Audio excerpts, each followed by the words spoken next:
Mo kí ẹni tó bá wò mí, mo kí ẹni tó bá padà wò mí, mo kí wa bá ṣe ń kíra níkẹ́ ọlá ìkí gẹ̀ẹ́gẹ́ yẹn. Ìkí tó lógo jùlọ nílẹ̀ káàárọ̀ àjíire, mo ṣẹ̀ làbọ̀rọ̀ ẹ̀ làbọ̀ yẹn làbọ̀ ṣiṣẹ́ fún gbogbo wa. Bí o fídíò yóò ní pọ̀ o. Bọ̀dá wa Rashidi mo fẹ́ bá sọ̀rọ̀, Olúwo of Òwò.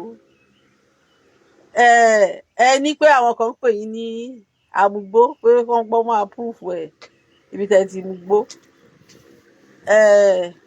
Bàbá Olúwo, mo ẹ̀ṣẹ̀ rí pé ẹ yára oko, ẹ má bínú o, ẹ lùkó gan.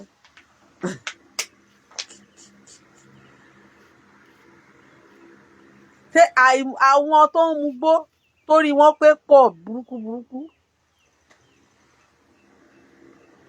Àwọn èèyàn tó ń mu, èmi ò mugbó o, mi dẹ̀ mi o, but àwọn èèyàn ń mu igbó torí wọ́n dẹ̀ pé tí wọ́n dẹ̀ kì í ṣe wọ́nranwọ̀nran. Ẹ lọ ṣe studies. Igbó wà lára nǹkan tó máa fi ń tọ́jú mental illness. Igbó, cannabis, ó wà lára nǹkan tó máa fi ń tọ́jú àwọn tó bá ní mental illness. Àwọn àìsàn kan wà tó jẹ́ pé igbó náà máa fi ń tọ́jú wọn. So tó bá sọ pé èèyàn mu igbó, kò kì í ṣe ebú. It's just a figure of speech. So kò dẹ̀ sí anybody tó bá ti wé kíní, tó wé sìgá, tó wé pépà, wọ́n máa sọ pé ó mu igbó náà ni. Ẹ̀yin ni kẹ́ lọ change wá yín, kẹ́ má máa ṣe bẹ́ẹ̀ ṣe ń ṣe yẹn mọ́.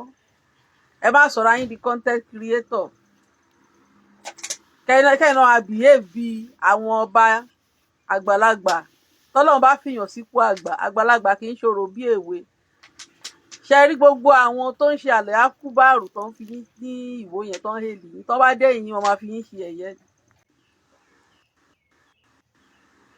Àwọn ará ìlú yẹn alábòsí tó tó wọn láyé ìkòsí.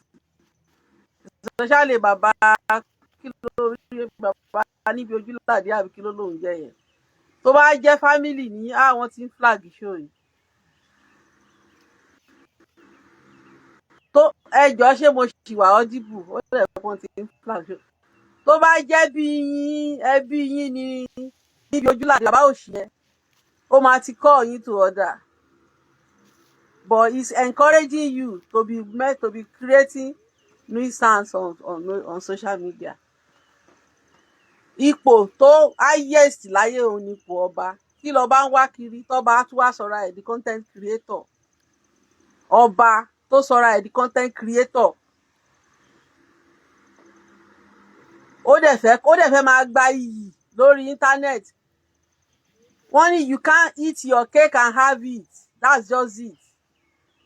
Tó bá fẹ́ máa gba iyì, kó fẹ́ kó máa hate ẹ bí ìwọ ni kọ́kọ́ ni Muslim. Are you the only Muslim king? Gbogbo àwọn ọba tó kù tá a máa ń pọ́n léṣe bí Muslim ni gbogbo wọn.